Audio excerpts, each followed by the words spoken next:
അത്രമാത്രം ഘോരമായ ഇരുട്ടായി തീർന്നു. എന്തൊരു ഭയങ്കരമായ കാര്യം! പൗലോസ് അപ്പോസ്തലൻ കർത്താവിന്റെ സാക്ഷ്യം വഹിക്കുമ്പോൾ തന്റെ കൂടെ നിൽക്കേണ്ട, തന്നെ സഹായിക്കേണ്ടതായ ഒരു വ്യക്തി തനിക്കെതിരായിട്ട് സംസാരിക്കുകയും സാക്ഷ്യം പറയുകയും ചെയ്യുക എന്നുള്ളത് നാം അറിയുന്നത് പോലെ ഇതിന്റെ 16 മുതൽ 18 വരെ വാക്യങ്ങൾ വായിക്കുമ്പോൾ, എന്റെ ഒന്നാം പ്രതിവാദത്തിൽ ആരും എനിക്ക് തുണ നിന്നില്ല. ഒരു ഒന്നാം പ്രതിവാദവും ഒരുപക്ഷെ രണ്ടാം പ്രതിവാദവും ഉണ്ടായോ? അതോ തന്റെ ഒന്നാം പ്രതിവാദം കഴിഞ്ഞ ശേഷം തന്നെ വധിക്കുകയായിരുന്നോ? നമുക്ക് മുഴുവൻ അങ്ങ് ക്ലിയർ അല്ല. എന്നാൽ ഒരു കാര്യം ക്ലിയർ ആയിട്ട് നമുക്ക് അവിടെ കാണാം. എന്താണെന്നറിയാമോ? ആരും അനുകൂലമായിട്ട് നിന്നില്ലെങ്കിലും നാം അവിടെ വായിക്കുന്നത്, കർത്താവോ എനിക്ക് തുണയായി നിന്നു. ആ വാക്യം നോക്കുക, അതിന്റെ 16 മുതൽ.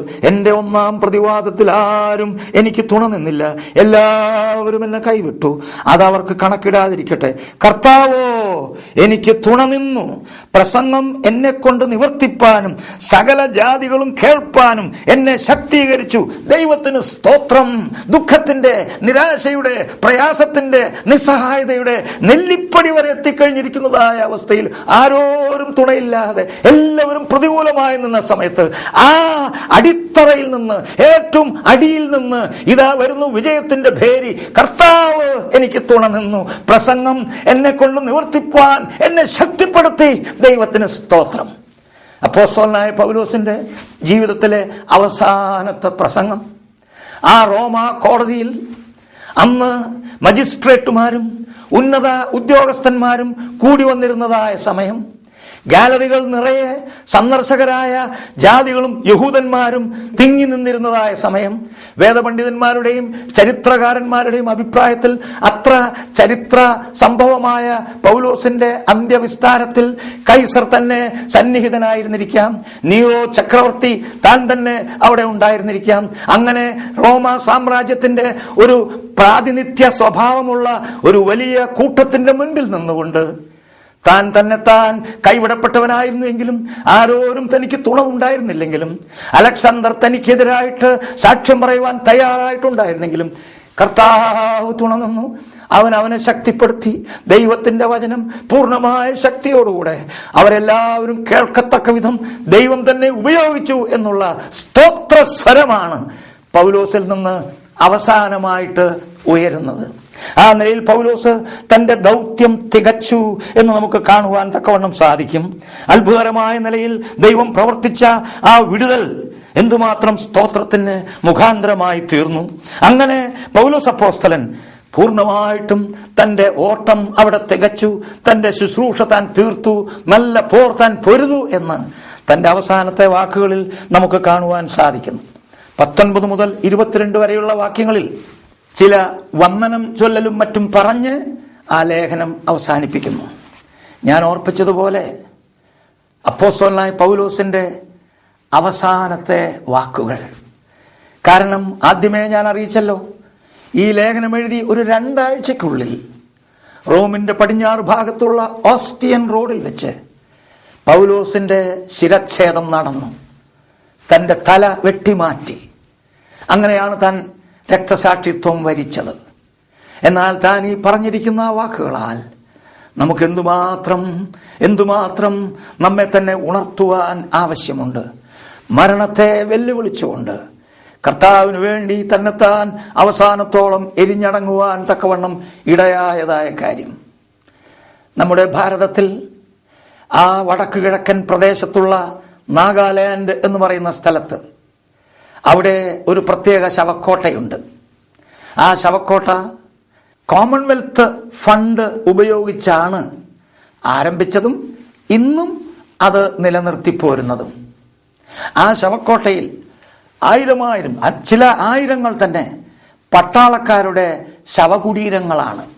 2ാം ലോകമഹായുദ്ധത്തിൽ ശത്രു സൈന്യം ഭാരതത്തിലേക്ക് ആ നാഗാലാൻഡിന്റെ കഴുത്തുവഴി പ്രവേശിക്കാനായിട്ട് ശ്രമിച്ചപ്പോൾ ഒരു നാളും അവർക്ക് പ്രവേശനം അനുവദിക്കാതെ മരണത്തോളം പൊരുതുവാൻ അവിടെ പട്ടാളത്തിന് കൽപ്പന ലഭിച്ചു. ബ്രിട്ടീഷ് പട്ടാളക്കാരും ഇന്ത്യൻ പട്ടാളക്കാരും ഒരുമിച്ച് തോളോട് തോൾ ചേർന്ന് ചെയ്തതായ ആ യുദ്ധത്തിൽ ആ സൈന്യങ്ങളെ, ശത്രു സൈന്യങ്ങളെ ഭാരതത്തിലേക്ക് പ്രവേശിക്കാതെ അവർ തടയുക തന്നെ ചെയ്തു. ഘോരമായ ആ യുദ്ധത്തിൽ അവർ ജയിച്ചു. പക്ഷേ ആ യുദ്ധത്തിൽ ബ്രിട്ടീഷുകാരും ഇന്ത്യക്കാരുമായ ചില ആയിരങ്ങൾ അവർ മരിച്ചു വീഴുവാൻ ഇടയായി. അവരൊക്കെ രാജ്യത്തിനു വേണ്ടി രക്തസാക്ഷിത്വം വരിച്ചവരായിരുന്നു. അങ്ങനെയുള്ളവരുടെ ശവകുടീരങ്ങളാണ് നിരനിരയായി വെച്ച് കോമൺവെൽത്ത് ഫണ്ടിൽ നിന്ന് ഇന്നും സുന്ദരമായിട്ട് സംരക്ഷിക്കപ്പെടുന്നത്. ഞാൻ ആ കോഹിമയിലുള്ള ആ കോമൺവെൽത്ത് സെമിട്രി പോയി സന്ദർശിച്ചു.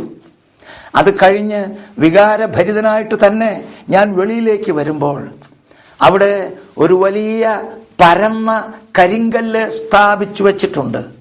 ആ പട്ടാളക്കാർ പറയുന്നത് പോലെ അവിടെ എഴുതി വച്ചിരിക്കുക, and when you go home tell them we gave our today for your tomorrow.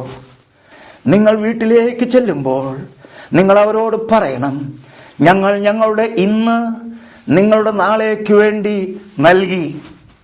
അവർ ചോരയൊഴുക്കി അവരുടെ ജീവനെ വെച്ചു കൊടുത്തത് ദേശസ്നേഹം മുഖാന്തരം അടുത്ത തലമുറയ്ക്ക് വേണ്ടി, രാജ്യത്തിനു വേണ്ടിയായിരുന്നു എന്നുള്ളത് അവർ പറയുന്നത് പോലെ. അത് ഈ ലോകത്തിലെ രാജ്യത്തിന്, ഈ ലോകത്തിലെ ദേശസ്നേഹത്തിന് വേണ്ടിയാണ് ശരി.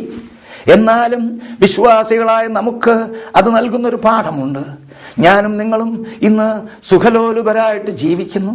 നാം സഭാചരിത്രം വായിക്കുമ്പോൾ നമ്മുടെ മുൻ തലമുറകളിലുള്ള അനേക ദൈവമക്കൾ, അനേക ദൈവദാസന്മാർ തങ്ങളുടെ ജീവിതങ്ങളെ തന്നെ കർത്താവിനായിട്ട് ഏൽപ്പിച്ചു. വയോധികന്മാർ മാത്രമല്ല, യവനക്കാരും കർത്താവിന് വേണ്ടി തങ്ങളുടെ ജീവിതത്തെ അർപ്പിച്ചു.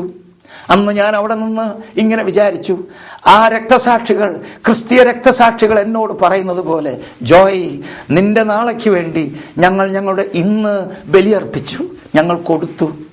പക്ഷെ അത് തന്നെ എന്നോട് ചോദിച്ചതായ ഒരു ചോദ്യം, ജോയ്, നാളേക്ക് വേണ്ടി നീ ഇന്നിന്റെ എന്ത് ത്യാഗം സഹിക്കും? ഇന്ന് നീ കർത്താവിന് വേണ്ടി, ദൈവരാജ്യത്തിന്റെ കെട്ടുപണിക്ക് വേണ്ടി, ഭാവിയിലും ദൈവത്തിന്റെ ജനത്തിന്റെ അനുഗ്രഹത്തിനും അഭിവൃദ്ധിക്കും വേണ്ടി നിന്റെ ഇന്നിന്റെ എന്ത് ത്യജിക്കുവാൻ നീ സന്നദ്ധനാണ്? ഞാൻ ആ ചോദ്യം നിങ്ങളോടും കൂടെ ചോദിക്കാം. ഇന്ന് കർത്താവിന് വേണ്ടി, നാളത്തെ കർത്താവിന്റെ വേലയ്ക്കും ദൈവജനത്തിന്റെ അനുഗ്രഹത്തിനും വേണ്ടി ഇന്ന് നിങ്ങൾക്കുള്ളതിൽ നിങ്ങൾ എന്ത് ത്യജിക്കുവാൻ സന്നദ്ധനാകും? എന്തു തന്നെ ത്യജിച്ചാലും അതധികമല്ല. ആകയാൽ നമ്മുടെ ഹൃദയങ്ങളെ ദൈവം ഉണർത്തട്ടെ. കർത്താവെ, ഞാനും എനിക്കുള്ളതും നിന്റെ വക എന്ന് പറഞ്ഞ് സമ്പൂർണമായി സമർപ്പിക്കപ്പെട്ടവരായി അവനു വേണ്ടി നമുക്ക് ചെലവിടാം, അവനു വേണ്ടി ചെലവായി പോകാം. കർത്താവ് നമ്മെ സഹായിക്കുമാറാകട്ടെ. ആമേൻ.